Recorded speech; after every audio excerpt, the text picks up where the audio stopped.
Good afternoon, Wildcats. I'm Olivia Bontempo. And I'm Sarah Lake, and you're watching WCAT Weekly News.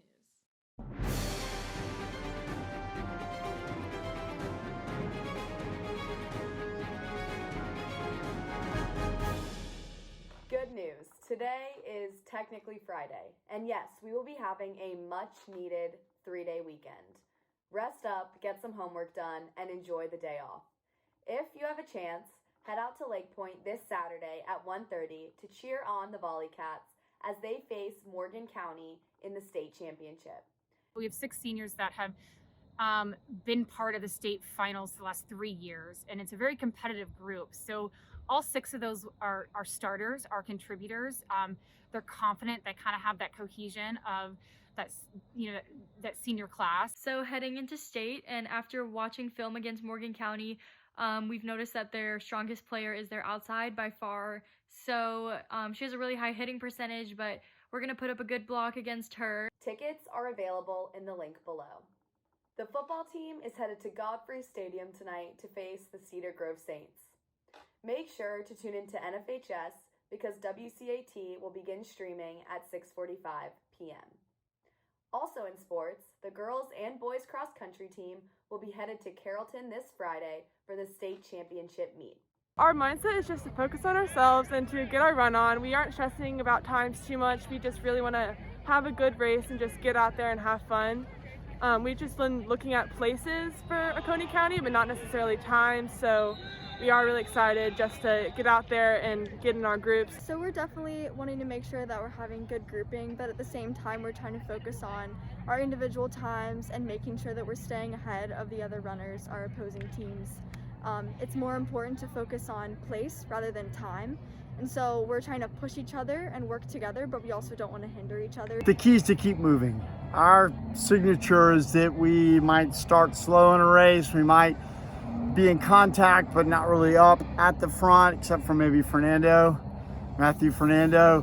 But I think this year, this season, people like Noah Chen and others want to be up there as close as they can to him.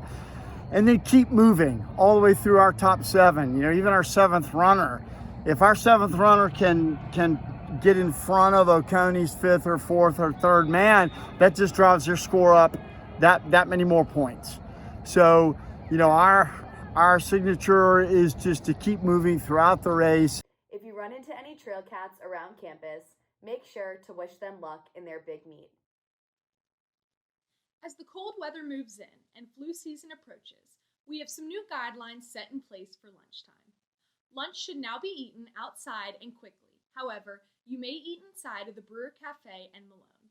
Unfortunately, we will no longer be able to eat lunch on the 1st floor of Campbell beyond the bridge or the 2nd and 3rd floor of Campbell and Hawkins.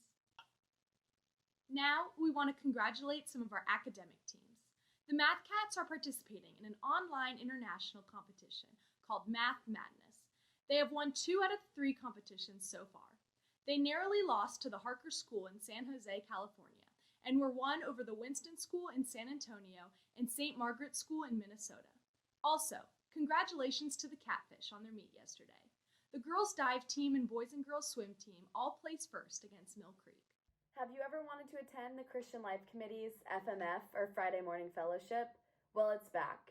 I talked with some students on CLC to learn more about FMF.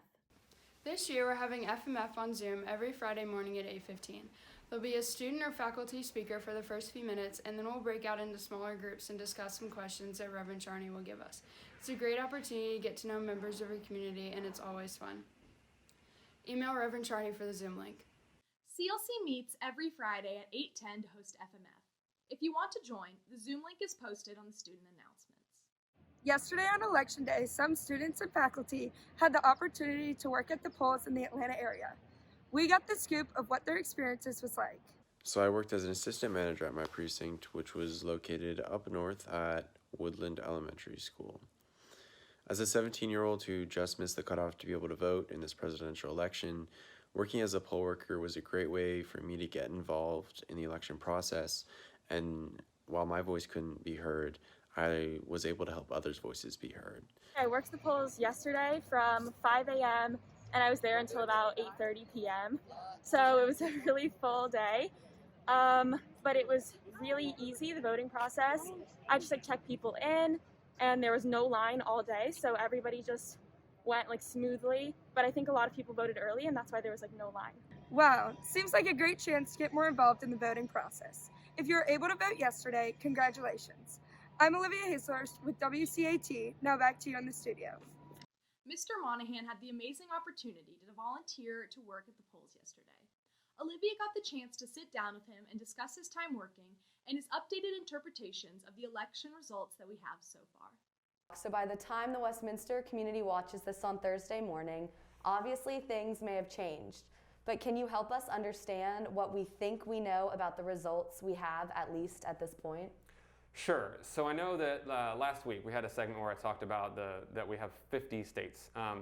Really, it's turned out to be a little bit more accurate to not just say we have 50 states, but we have so many more counties and polling places. And there's a real danger in talking about partial results. And we talked last week about how different states have different processes for when they count early or absentee votes. So I even saw some national media say that all the polling locations or precincts were in, or 100% of votes reported. When if you ask the state, they said that's absolutely not true. We've got these hundreds of thousands of early and absentee votes. So all it meant was 100% of the in-person election day vote. And when all you have are partial results, you have to compare them to what? So I think a lot of people were shocked that early on Florida was called so quickly for President Trump.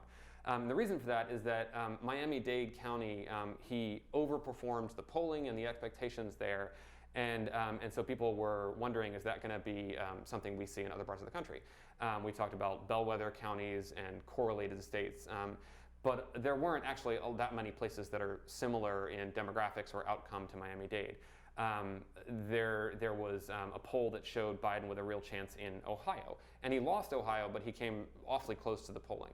And a lot of people were confused by Virginia early on, Virginia's most Democratic part of its state reported much later than the Republican parts, and so that's why people were confused.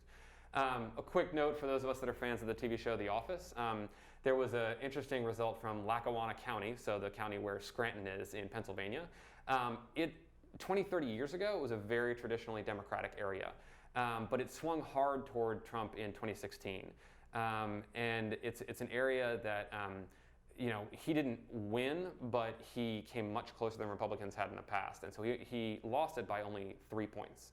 But it looks like Biden is going to win it by 8 points, so more than twice as much as Hillary won it by. So that may be representative of other parts of Pennsylvania. Here in Georgia, you may have heard a pipe burst at the State Farm Arena, delaying the counting of votes. So Fulton and Gwinnett, two of the biggest counties in the state with hundreds of thousands of early and absentee votes, and usually Democratic ones, may yet to have been counted. President Trump leads the state by about 80,000 votes, and so that's about 2%. When we're talking about comparing results to whatever we can, and so even though the votes in Georgia are obviously not done being counted, that could be, the votes coming in from those last counties could swing things.